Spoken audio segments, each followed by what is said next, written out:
Oscar Grant III, 1986–2009, was a young African-American man who was fatally shot in the early morning hours of New Year's Day 2009 by BART police officer Johannes Mehserle in Oakland, California, United States, responding to reports of a fight on a crowded Bay Area rapid transit train returning from San Francisco. BART police officers detained Grant and several other passengers on the platform at the Fruitvale BART station. Officer Johannes Mehserle and another officer had restrained Grant, forcing him to lie face down. Mehserle was unable to remove Grant's right arm from under his body in order to handcuff him. Mehserle drew his pistol and shot Grant once in the back. He later claimed that he had intended to use a taser on him. Grant was unarmed. He was pronounced dead the next morning at Highland Hospital in Oakland. The events were captured on multiple official and private digital video and privately owned cell phone cameras. Owners disseminated their footage to media outlets and to various websites, where it was watched millions of times. Both peaceful and violent protests took place in the days following. The shooting has been variously classified as an involuntary manslaughter and a summary execution. On January 30, 2010, Alameda County prosecutors charged Mehserle with murder for the shooting. He resigned his position and pleaded not guilty. The trial began on June 10, 2010. On July 8, 2010, Mehserle was found guilty of involuntary manslaughter and not guilty of second-degree murder and voluntary manslaughter. Though initial protests that day against the ruling were peacefully organized, after dark there were incidents of looting, arson,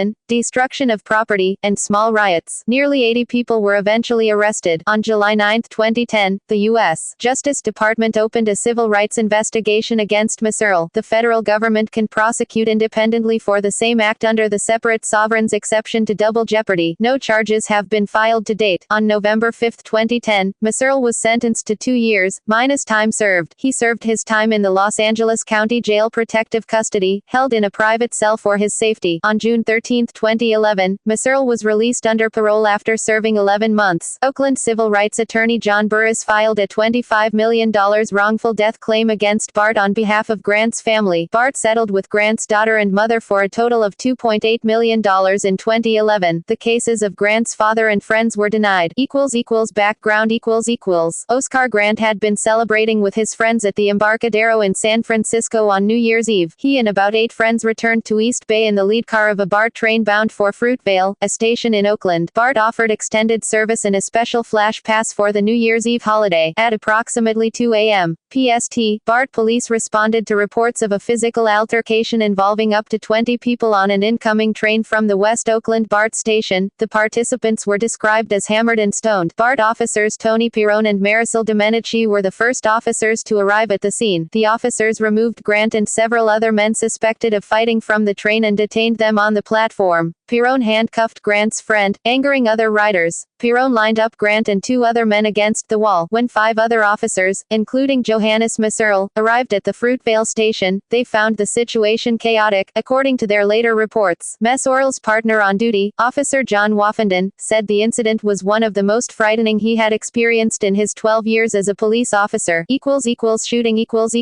Mehserle's motion for bail claimed. Officer Pirone directed Officer Mehserle to arrest 2 of the individuals who had not been handcuffed. One of the individuals to be arrested was Oscar Grant, and Officer Pirone's direction to Mehserle was overheard by Grant. Grant, upon hearing that he was under arrest, attempted to stand up, but was forced to the ground face first. Both Officer Mehserle and Officer Pirone attempted to restrain Mr. Grant and to seek his compliance by ordering him to put his hands behind his back to be handcuffed, but Mr. Grant resisted and refused to submit to handcuffing. Officer Mehserle was pulling at Mr. Grant's right hand and arm, which remained under his torso near his waistband. Mr. Grant had not been searched by any officer for weapons, neither prior to his initial detention nor after being seated near the wall. A cell phone video broadcast on local television station KTVU on January 23 showed what appeared to be Pirone rushing towards one of the detained men and punching him in the face several times 2 minutes before the shooting. Grant's family alleges in their civil claim against BART that an officer threw Grant against a wall and kneed him in the face. The subsequent autopsy showed that Grant's body had no injuries other than that from the bullet wound. Pirone's attorney stated that Grant provoked Pirone by trying to knee the officer in the groin and by hitting Officer Marisol Domenici's arm when she attempted to handcuff one of of Grant's friends. Witnesses testified that Pirone was the aggressor during the incident. Burris also disputes Pirone's account and claims that Grant and his friends were peaceful when the train stopped. Grant raised his hands while seated against the platform wall. Additional footage from a cell phone was presented in court showing Pirone standing over the prone Grant before the shooting and yelling, "Bitch ass nigger," right? Pirone and his attorney say he was repeating an insulting epithet that Grant had yelled at him, while dozens of people from the stopped train shouted and cursed at officers. Mehserle and Pirone positioned Grant face down. According to Pirone, Grant was disobeying instructions and cursing at officers. Witnesses said that Grant pleaded with BART Police not to shock him with a taser. Pirone knelt on Grant's neck and told him that he was under arrest for resisting an officer. Mehserle's motion for bail claimed. Pirone said he told Grant, "Stop resisting, you're under arrest. Put your hands behind your back." At that time Pirone said he heard Mehserle say, "Put your hands behind your back, stop resisting,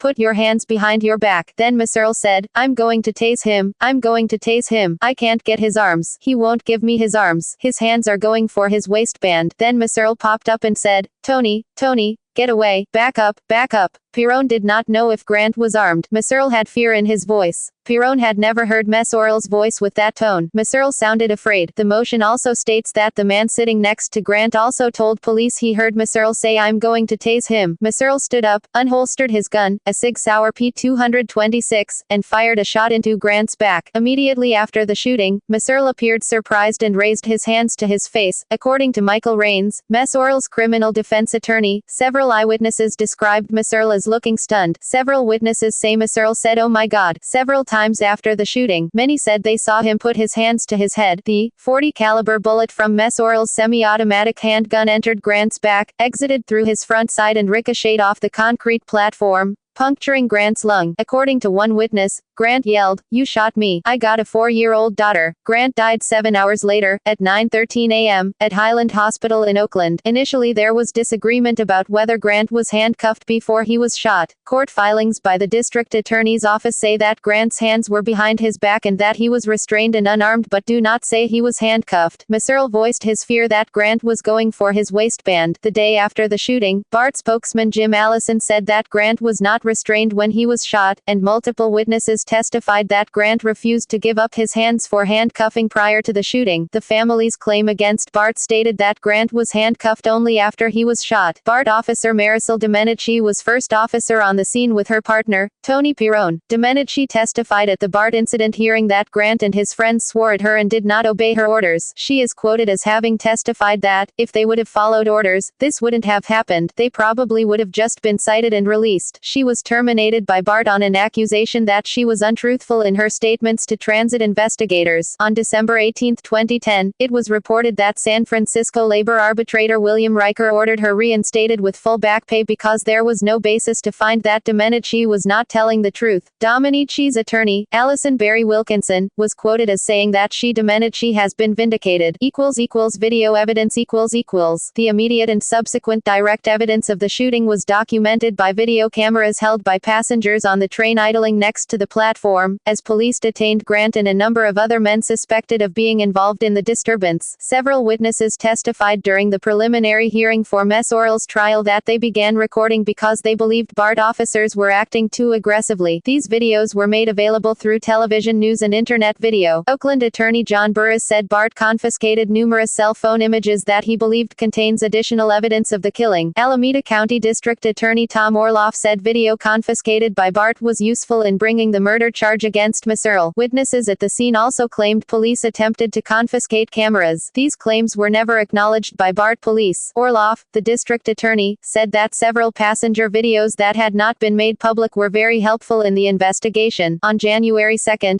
KTVU aired a video by an anonymous passenger who submitted a cell phone video of the shooting. On January 23, KTVU aired a cell phone video which appeared to show a second officer punching Grant in the face prior to the shooting. In late February, KRON 4 aired a clip of a video showing a different angle of this altercation. BART spokesperson Linton Johnson described the surveillance footage from the Fruitvale platform cameras as benign. He said the platform cameras had recorded some of the incident, but footage did not include the shooting. Frank Borelli, a retired police officer and writer, said that the scene as shown in the video moments before the shooting would be as important to understanding what happened as the shooting itself. The four officers have to be operating under a high level of stress given the relatively confined setting and the people people on the BART train who are expressing, in a very loud vocal fashion, their displeasure with the office's actions. Those officers, should things go bad for them, are vastly outnumbered by a group of people who have already voiced their unhappiness with the police. After viewing the shooting from multiple angles, police use of force expert Roy Badar changed his mind about his opinion, saying, "I hate to say this, it looks like an execution to me and it really looks bad for the officer." University of San Francisco law professor Robert Talbot said the videos could support a claim of an accidental shooting. "Nothing about his body looks murderous." Attorney Harland Braun, who won acquittal for an officer in the Rodney King beating, noted that video evidence can be deceptive. Footage does not show what happened before or after an incident. Effects of technology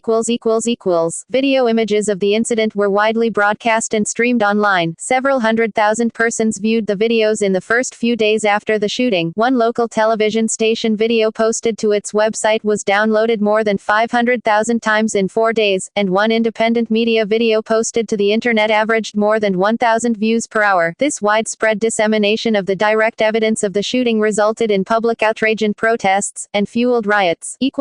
Motion for bail According to Mehserle's motion for bail, Pirone confirmed with the train operator that the men the BART police detained on the platform were involved in the fight reported on the train. Involved parties Oscar Grant 3 Oscar Julius Grant 3, February 27, 1986 January 1, 2009, lived in Hayward, California. Grant had worked as a butcher at Farmer Joe's Marketplace in Oakland's Diamond District after jobs at several Kentucky Fried Chicken outlets. He attended both San Lorenzo and Mount Eden high schools in Hayward until the 10th grade and eventually earned his GED. Grant's funeral was held at the Palma CEIA Baptist Church in Hayward on January 7, 2009. Grant's mother, sister, daughter, and girlfriend, his daughter's mother, filed a wrongful death claim against BART following his death. It was settled in 2011. Johannes Mehserle Johannes Sebastian Mehserle, born c. 1982 in Germany, was raised in the Bay Area from the age of 4 as the oldest of 3 children. Mehserle graduated in the class of 2000 from New Technology High School in Napa, California. He attended college in Napa, in Monterey, and at Sonoma State University, where he majored in business, and he developed an interest in police work through a friend who was a police officer. He went on to graduate from Napa Valley College Police Academy in 2006, where he placed in the top 5 of his class academically and placed well physically. Mehserle's girlfriend gave birth to their first child on the day after the shooting, January 2, 2009. Mehserle joined the Bay Area Rapid Transit BART Police in March 2007. During the less than 2 years prior to the shooting, he had never been the subject of a sustained complaint from BART's Internal Affairs Department. Since the shooting, a Bay Area man has complained to the media that Mehserle had beaten him on November 15, 2008. Mehserle's police report said that 4 officers grabbed the man after he yelled threats and assumed a fighting stance. The accuser was taken to the hospital for chest and facial injuries. He was later booked into jail for resisting arrest. He has not filed a formal complaint against BART. BART review and investigation process After the 2009 shooting, Mehserle submitted to drug and alcohol testing per BART's standard operating procedure. The results showed no drugs or alcohol in his system. He retained a criminal defense attorney and refused to speak to the authorities, invoking the Public Safety Officers Procedural Bill of Rights Act, California Government Code Section 3300-3313, and the Fifth Amendment, claiming potential self-incrimination. On January 5, 2009, Mehserle's attorney postponed a scheduled meeting by BART investigators, seeking to defer it. BART Police Administration and investigators commanded the officer to attend an investigative interview on January 7. Mehserle did not attend. Instead, his attorney and his BART Police Officers Association union representative came and submitted his letter of resignation. Mehserle and his family received a number of death threats after videos of the shooting appeared, and he moved at least twice. His parents left their Napa home because of death threats to the family. Aftermath The shooting and the subsequent riots were covered in regional, national, and international news. Video images of the shooting were widely broadcast and streamed online in the days following Grant's death. Several 100,000 viewed the videos in the first few days after the incident. Widespread dissemination of the direct evidence of the shooting led to public outrage and protests and fueled riots. Police in riot gear were dispatched and made efforts to disperse the crowds. During the course of the evening, among other peaceful protest, some of the protesters turned to rioting and rampant property vandalism. Black Bloc and other rioters smashed hundreds of car and shop windows, several private cars and numerous trash containers and dumpsters. Public buildings such as the Oakland Police Internal Affairs Office and the almost restored Fox Theater were heavily vandalized. The rioting wound down later in the evening and resulted in at least 105 arrests for suspicion of various offenses. Over 300 businesses were affected by the vandalism. Community members and activists decried the shooting incident as yet another case of police brutality. Others were angry that Mehserle allegedly did not cooperate with police and district attorney's office investigators. Fruitvale protest and march. Downtown rioting On January 7, 2009, protests over the shooting and administration of justice began peacefully about 3:30 p.m. with about 500 people gathering at the Fruitvale station. In the early evening, some of the protesters marched toward Oakland's central business district and downtown. Over 200 Oakland police officers were dispatched in an attempt to disperse the protesters. Police road-blocked streets and diverted vehicle and foot traffic. After entering the central business district, the march continued to BART Police Command and Control Headquarters at 8th and Madison Streets near the Lake Merritt BART station. Once at BART Police Command and Control, a contingent of angry protesters surrounded a police car. The officer driving the car fled on foot. Meanwhile, the rioters broke out the cruiser's windows and attempted to overturn it. A line of police wearing gas masks swept up behind the rear of the march and deployed tear gas in an attempt to disperse the crowd. The protest continued as the crowd marched along 8th Street through Chinatown. At Broadway, officers wearing gas masks deployed more tear gas canisters and acted quickly to charge and disperse the crowd as they approached the vicinity of Oakland Police Headquarters at 7th and Broadway. The protest regrouped downtown at the intersection of 14th and Broadway, blocking motor vehicle traffic. Some of the protesters lay face down in the intersection, in a symbolic act of solidarity with Grant, who was killed in the same position. Others shouted at police and chanted in unison. Others carried signs that read, "Your idea of justice," and "Jail killer cops," and lit candles in remembrance of Grant. Police in helmets and gas masks grouped in standing line formations on the south, west, and north sides of the intersection, allowing an avenue of retreat down 14th Street on the east side of the intersection. About an hour later, police gave orders to disperse and fired tear gas, rubber bullets, and other non-lethal weapons and devices at demonstrators. Protesters threw bottles, rocks, and other objects at police. Police pushed the crowd east along 14th Street into the Lakeside Apartments district and the scene dissolved into a riot along the 14th Street spine. Numerous helicopters which had been airborne throughout the evening converged on the area. Law enforcement helicopters shined powerful spotlights down onto surface streets, while media helicopters shot video of developments, which were broadcast in real time on local television stations. In the ensuing hours, a small clutch of rioters burned the contents of trash cans, dumpsters, newspaper boxes and set fire to at least 5 cars, including an Oakland Police Patrol car. Some rioters smashed the windshields of parked cars. The riot spread deep into the Lakeside Apartments district and cars were burned and heavily damaged on Madison Street. Other rioters in this clutch broke storefront windows, including those of a McDonald's fast food restaurant at Jackson and 14th Streets in the Lakeside Apartments district. The night of the riot coincided with Trash Collection Day the following morning and numerous trash dumpsters and containers were parked curbside. Rioters used these dumpsters to start fires along city streets. Rioters damaged some of the carefully restored historic woodwork and terracotta on the nearly restored Fox Theater. Damage to the Fox was preliminarily estimated at $10,000 to $20,000. Dellum's appearance and rioting flare-up As the rioting moved east toward Lake Merritt, Oakland Mayor Ron Dellums and Larry Reed held an impromptu press conference at 14th and Jackson Streets, along the spine of the rioting, and called for the crowd to disperse peacefully. Dellums peacefully marched with the crowd back west along 14th Street to the steps of City Hall, where he attempted to address the crowd, but cut the meeting short and entered City Hall after the crowd became agitated, began booing, and shouted Dellums down. Windows of police cruisers parked outside the offices were also smashed. The protesters continued east along 17th Street into the 17th Street Commercial District in Oaksterdam, crossing Broadway and Franklin, where rioters broke numerous storefront windows, and continued back into the Lakeside District, lighting discarded Christmas trees on fire. Police continued their efforts to disperse the crowds, and rioting continued on Broadway downtown. The rioting wound down around 10:40 p.m. in the vicinity of 20th and Broadway outside of the Paramount Theater, where police detained around 80 individuals for various offenses. Most were cited and released for complaints which include inciting a riot, vandalism, assault on a police police officer, and arson. Police recovered 2 handguns from the rioters. Around 120 people in total were arrested for offenses arising from the protests during the course of the evening. 2 have been charged to date. The Lake Merritt and 12th Street BART stations were temporarily shut down during the evening. Numerous media photographers and videographers, both affiliated and independent, filmed the scene from close proximity on the ground. Media helicopters shot video of developments from overhead, which were broadcast in real time on local television stations.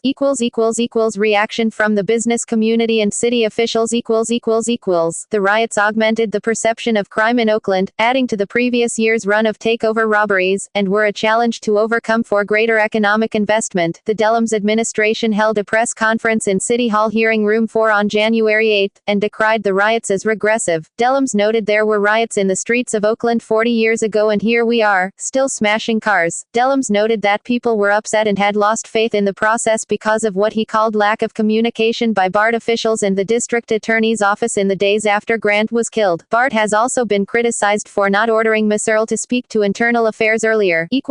Criminal trial. On January 12, Alameda County District Attorney Tom Orloff filed a complaint for murder and an Alameda County Superior Court judge signed a fugitive arrest warrant, as Mehserle had left the city. He was arrested January 13 at a friend's home in the Zephyr Cove, Nevada, area near Lake Tahoe, where his attorney said he had gone after receiving death threats in the Bay Area. Mehserle waived extradition, and was held in protective custody at the Santa Rita Jail in Dublin, California. Mehserle pleaded not guilty at his arraignment January 15. On January 30, Alameda County Superior Court Judge Morris Jacobson set bail for Mehserle at $3 million. A week later, with the help of fundraising from the police union, Mehserle posted bail. Orloff noted Mehserle's refusal to explain himself as a reason for charging him with murder, rather than manslaughter. Orloff said he would fight any motion to change venue for the trial. Mehserle retained Pleasant Hill criminal defense attorney Michael Raines, who previously successfully represented one of the Oakland rioters. Before Mehserle retained Raines, the attorney had told the Associated Press that it could be difficult to prosecute Mehserle for murder because the law discourages second-guessing and hint-citing of police officers, who tend to be favorably viewed by juries. Mehserle's defense was paid for by a statewide fund for police officers. Bail hearing. At a January 30 bail hearing, Raines told the court that Mehserle had carried a taser for only a few shifts prior to the January 1 shooting, and he mistakenly deployed his service weapon when he thought Grant was reaching for a gun. Raines said, Mr. Grant was actively resisting arrest. He said that some witnesses heard Mehserle say, "Get back, I'm gonna tase him." Raines said he plans to call witnesses who will show there was a level of resistance by Oscar Grant and others that will negate malice. The prosecutor's theory of the case is that the video direct evidence shows that Mehserle deliberately reached for his weapon. They argued, what we see in the video is an officer releasing his control of a suspect, standing up, drawing his weapon, with some difficulty, and shooting it. Jacobson agreed in deciding to set bail at $3 million that Mehserle's claim of taser confusion was inconsistent with his earlier statement to a fellow officer, and that Mehserle might be changing his story. He later imposed a gag order on attorneys and investigators in the case, prohibiting them from releasing future filings or otherwise commenting to the press. Preliminary hearing. Raines argued during the preliminary hearing that Mehserle lacked the malice necessary for a murder charge and that he intended to tase Grant. A BART officer testified, saying that Grant and his friends had yelled profanities and did not obey her orders to sit down moments before Mehserle fired at Grant. She said she was fearful when she heard taunts coming from Grant, his friends, and passengers on the train. After the 7 days of testimony, Judge C. Don Clay concluded that Mehserle had not mistakenly used his service pistol instead of his stun gun. The judge based this on Mehserle's statements to other officers that he thought Grant had a gun. He also noted that Mehserle had held his weapon with both hands, but he was trained to use just his left if he was firing a taser. Mehserle faced up to life in prison if convicted of first-degree murder. He protested that both rulings amount to grave errors under long-standing and never questioned California authorities and alleged that they substantially interfere with Mehserle's federal due process right to defend against the murder charge. Raines failed to convince Judge Clay to remove District Attorney Tom Orloff's office from the case. Raines claimed Orloff violated his client's rights because he ordered 2 Oakland police officers to try to interview Mehserle after he was arrested, even though Orloff knew Mehserle had an attorney. Judge Clay said Orloff's actions did not prove a bias nor did it meet the requirements necessary for him to be removed from the case. Plea and jury selection. On June 19, 2000 2009, Mehserle pleaded not guilty. The jury trial was scheduled to begin in October. Mehserle's attorney Michael Raines sought a change of venue of the trial, on the grounds that there would not be an impartial jury in Alameda County. Citing extensive media coverage and the social upheaval of protests and riots, the judge agreed. Raines's request was honored on October 16, and downtown Los Angeles was chosen as the venue on November 19. Los Angeles County Judge Robert J. Perry was assigned to the case. He said that he would not allow cameras in the courtroom. A hearing was held on February 19, 2010 to address two issues. The judge did not reduce Mehserle's bail, as requested by the defense. The judge also rejected a motion by the defense to remove Alameda County prosecutors from the case. Raines had argued that prosecutors and detectives acted inappropriately when they interviewed Mehserle earlier in the case. Another hearing was set for March 26. Mehserle's attorney stated that his client did not commit first-degree murder, and asked the judge to instruct the jury to limit its deliberations to either second-degree murder or acquittal. Raines wrote that Mehserle will not argue the killing was conducted in the heat of passion or in self-defense. Raines also argued that prosecutors had shown no evidence that the fatal shooting was either voluntary or involuntary manslaughter. On May 7, Judge Perry granted a motion by defense to discuss Grant's conviction for possessing a gun and evading arrest. Perry formally selected the jury on June 8 after attorneys had used their motions. The 12-member jury consisted of 8 women and 4 men. Of these jurors, 7 were white, 4 Hispanic, and 1 Asian. Of the alternates, there were 5 women and 1 man, consisting of 3 Asians, 2 whites, and 1 Hispanic. It was alleged that 6 of the jury had law enforcement connections. Grant's family expressed outrage at the absence of blacks on the jury. The day before the trial began, Deputy District Attorney David Stein revealed a photo that Grant took of Mehserle with a cell phone camera. The photo showed Mehserle pointing a taser at Grant. Taser confusion . Several experts who observed video evidence suggested Mehserle might have confused his gun for his taser, causing him to mistakenly believe he was tasering Grant. If Mehserle thought he was firing his taser, this could provide a full or partial defense to the murder charge. It depended on whether Mehserle had a legal right to use his taser at all, which was questioned. Prosecutors alleged that paperwork, including a blood alcohol test, completed by Mehserle after the shooting showed that he had changed his story about what occurred. While there had been previous cases where police officers confused guns with tasers, modern tasers weigh half as much as handguns. The prosecution argued that the position of Mehserle's taser in relation to his duty weapon, combined with the different feel and color of the two weapons, made it highly unlikely that he would have mistaken one for the other. Burris responded to claims of taser confusion by arguing that video evidence did not support the idea of taser confusion. In any event, he said, Mehserle had no reason to fire his taser. Mehserle was wearing his taser on the left side of his body, on the opposite side from which he wore his gun, but set up for a cross-body, strong hand, right hand, draw. BART purchased the Taser X26 stun guns in September 2009 and provided them to officers after 6 hours of training, as recommended by the manufacturer. Witness testimony.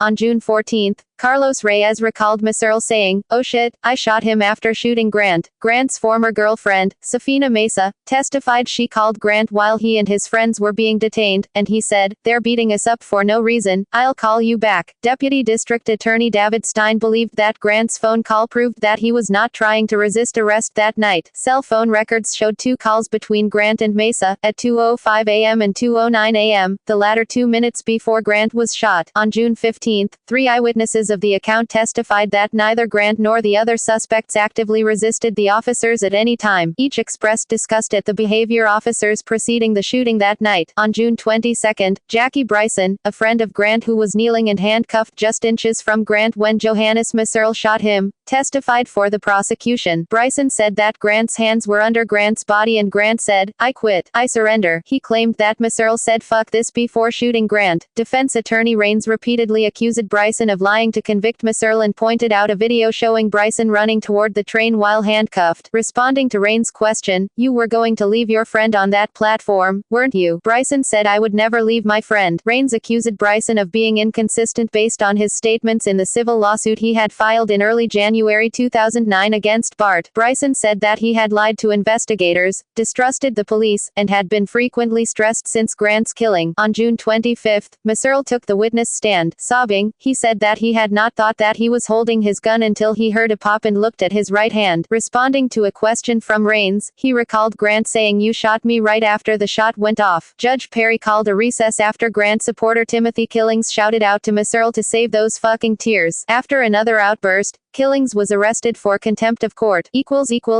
Closing arguments and verdict. Judge Perry offered jurors 3 conviction options: second-degree murder, with a sentence of 15 years to life in prison; voluntary manslaughter, 3 to 11 years; or involuntary manslaughter, 2 to 4 years. In addition, the jury could have decided to acquit. Prosecutor Michael O'Brien said that by shooting Grant, Mehserle inherently committed a crime. Intention meant murder or voluntary manslaughter, and an accident indicated recklessness on Mehserle's part and thus involuntary manslaughter. Judge Perry gave 2 interpretations of Mehserle's shocked reaction after shooting Grant. Either Mehserle had intended to use his taser or he realized that many people were witnesses to his action. Closing arguments took place on July 1st. Expressing a belief that Mehserle lost all control the night he shot Grant and labeled the shooting as an accident to avoid liability, Deputy District Attorney David Stein asked the jury to convict Mehserle of second-degree murder. Defense Attorney Raines argued that the shooting was accidental and told them not to make some sort of commentary on the state of relations between the police and the community in this country. Jury deliberations began on Friday, July 2nd. The jury had the day off on July 5th because of the Independence Day holiday. On July 6th, deliberations were suspended after one juror left for vacation, having notified the judge in advance. Another juror went to a medical appointment, and another called in sick. One new alternate juror joined the panel. One juror submitted a question asking whether provocation by sources other than the suspects can make one guilty of voluntary manslaughter. Stein argued that the jury should be able to consider outsiders' influence of Mehserle, but Raines disagreed. On July 8, 2010, the jury informed the court that they had reached a verdict by 2:10 p.m. The deliberations with this jury panel totaled 6.5 hours over the course of 2 days. At approximately 4 p.m., the jury announced that they had found Johannes Mehserle guilty of involuntary manslaughter, and not guilty of charges for second-degree murder or voluntary manslaughter charges. The jury found Mehserle guilty of a gun enhancement charge that could have added up to 10 years to his prison sentence, made him ineligible for probation, and required him to serve 85% of his sentence, in contrast to the 50% that most state prisoners serve. Having previously been free on a $3 million bond, Mehserle was remanded into custody after the verdict was read. The next court date, when sentencing would occur, was set for August 6, 2010. After the verdict, the court released a 2-page letter written by Mehserle in which he said, "No words can express how truly sorry I am." Sentencing. Mehserle was originally scheduled to be sentenced on August 6, 2010. Sentencing was rescheduled for November 5 at the defense's request. On November 5, 2010, Mehserle was sentenced to 2 years with double credit for time already served, due to CA jail. Prison overcrowding. 1 day in custody counts as 2 for most inmates, reducing his term by 292 days for the 146 days he has already spent in jail. The judge overturned the gun enhancement, which could have added an additional 3 to 10 years to the sentence. He was released from prison at 12:01 a.m. on June 13, 2011. Appeal. On May 9, 2012, nearly a year after his release from prison, Mehserle appealed his conviction to the First District Court of Appeals in San Francisco. His lawyer, Dylan Schaefer, stated the purpose of this appeal was to allow Mehserle to return to police work, which was not possible with this conviction on his record. They intended to continue to the state and the U.S. Supreme Court, but in September 2012, the California Supreme Court unanimously denied review of an appellate ruling upholding the conviction. Responses. BART.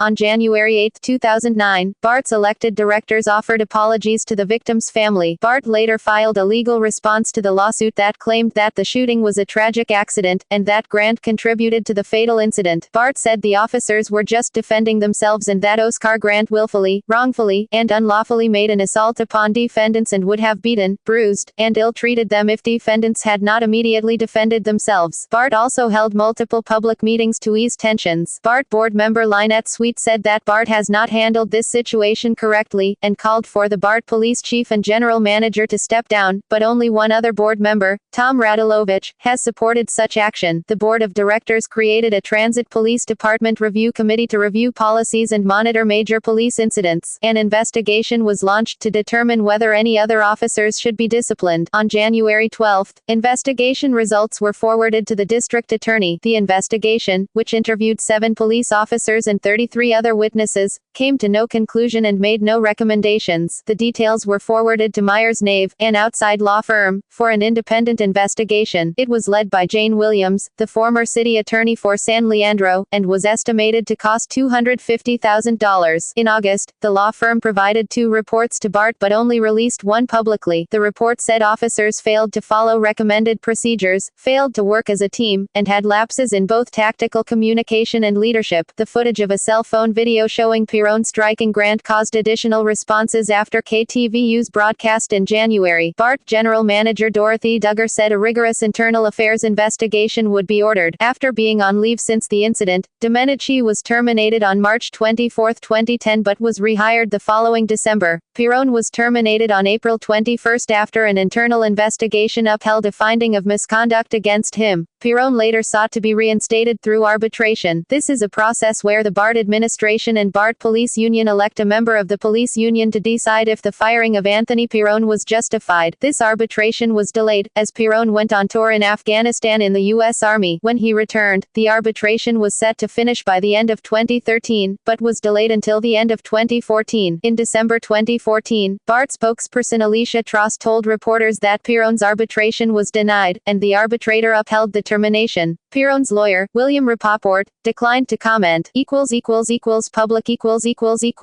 Protesters organized several demonstrations and marches in the weeks following the shooting and during court hearings. Alice Huffman, state president of the NAACP, said there was little doubt the shooting was criminal. Many reporters and community organizers stated that racial issues played a role both in the killing and in the community response. Grant's family claimed that officers used racial slurs during the arrest. BART Police Chief Gary G. remarked that the BART investigation had found no nexus to race that provoked this to happen. There was a broad public perception that BART Police were not conducting an effective investigation. Efforts by BART officers to confiscate witnesses' cell phones during the incident created controversy. The shooting stirred outrage among political leaders and legal observers. Alameda County Supervisor Keith Carson, Oakland City Council member Desley Brooks, Eastmont Seminary, and Berkeley Cop Watch labeled the shooting an execution. Local columnists criticized such language as inflammatory and the exact opposite of the kind of sane leadership we need and expect from our elected officials. The fact that the jury contained no African Americans also served as a point of tension. Reason legal commentator Radley Balco stated that he found simply no basis for the accusation that Mehserle intentionally executed a man in front of dozens of witnesses and described the verdict as appropriate although not popular. San Francisco KPFA-FM host J.R. Valray made a film entitled Operation Small Axe, which focused on the Grant shooting, as well as the Lavelle Mixon case, within the larger context of police brutality in the Bay Area. Valray showed his movie around the country in 2010. The film was directed and produced by Adam Amadian and won the 2010 Rise Up Award from the Patois International Rights Film Festival in New Orleans, but Valray also stirred controversy. The headline for a cover story in the East Bay Express called Valray an agent provocateur, a term generally associated with police informants assigned to cause violence, wrote Temple University Associate Professor Lynn Washington, Jr. after a Philadelphia screening. That article referred to Valray as an advocacy journalist who did things no mainstream journalist would do, like speaking at an anti-police brutality rally. They tried to get the community to turn against me, but I have strong support in the community, said Valray, who also serves as an editor at the San Francisco Bayview, a black-owned online newspaper. Washington continued. While in Washington, D.C. for a screening, Valray was accompanied by Malcolm Shabazz, grandson of Malcolm X. Shabazz spoke of his life since being released from prison for the arson of his grandmother's house in a joint appearance. A blog post which reported on the screening connected the title of the film to Bob Marley's lyrics, "So if you are the big tree, then we are the small axe." The post also linked to an annotated first-person account of the Shabazz story. Grant's death has been cited as one of several police killings that contributed to the nationwide Black Lives Matter movement.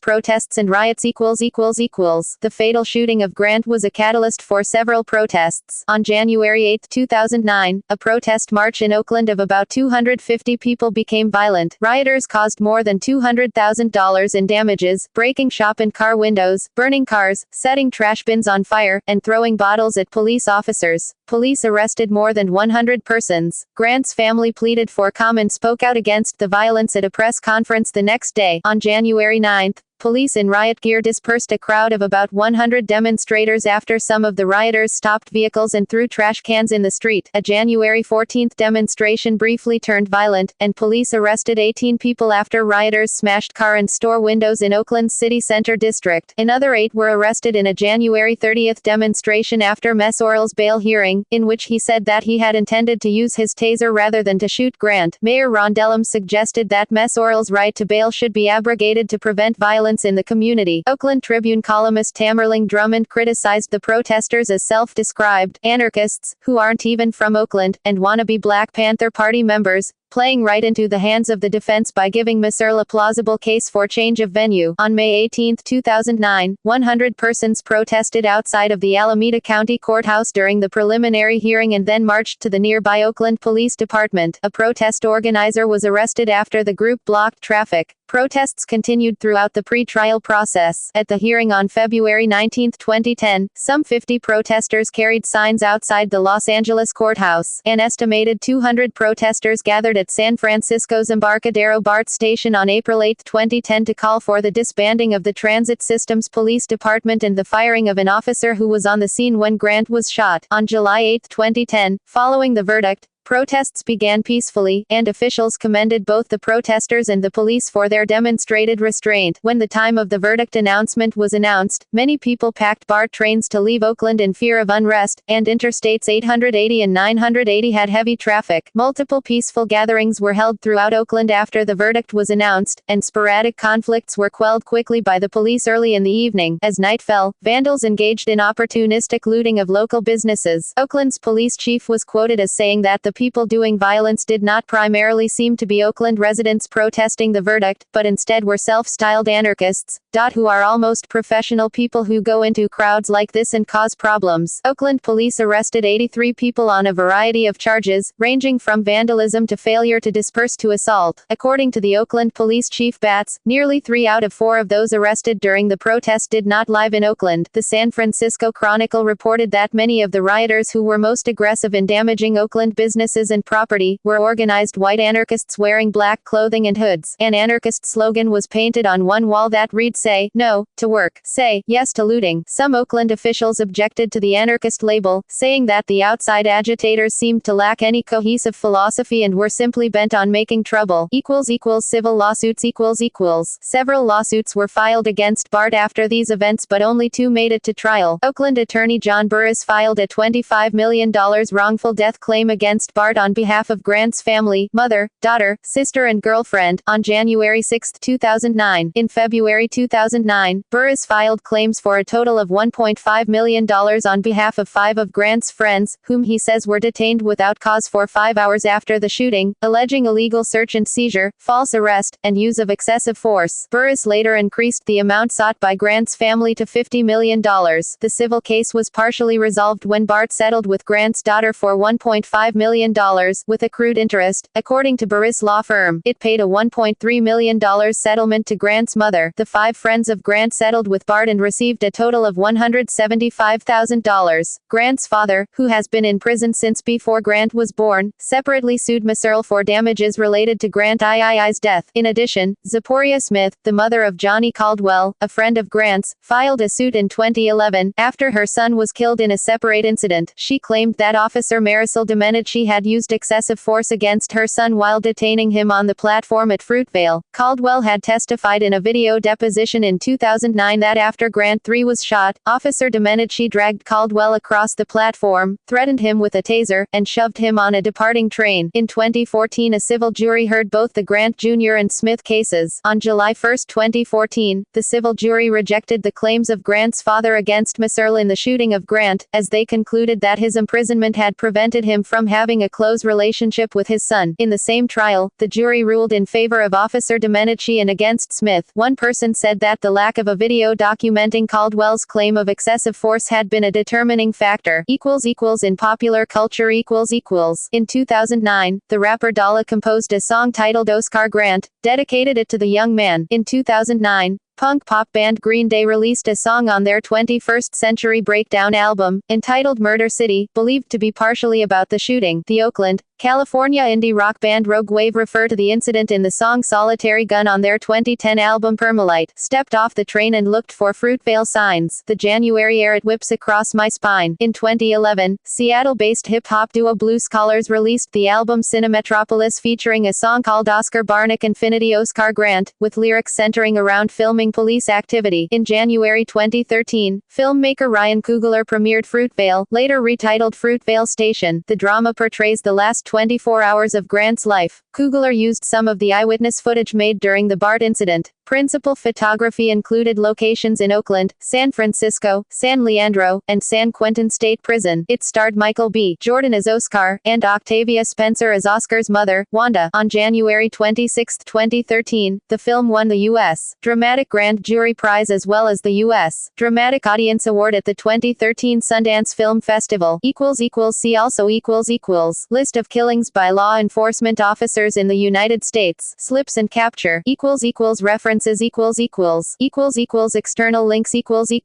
People v. Mehserle, motion to set bail at the Wayback Machine, archived March 5, 2009, and prosecution opposition to defendant's release on bail. San Francisco Chronicle coverage of the shooting of Oscar Grant at the Wayback Machine, archived March 5, 2009. Oakland Tribune coverage of the shooting of Oscar Grant. Indie Bay coverage of the Justice for Oscar Grant movement. Oscar Grant at Find a Grave.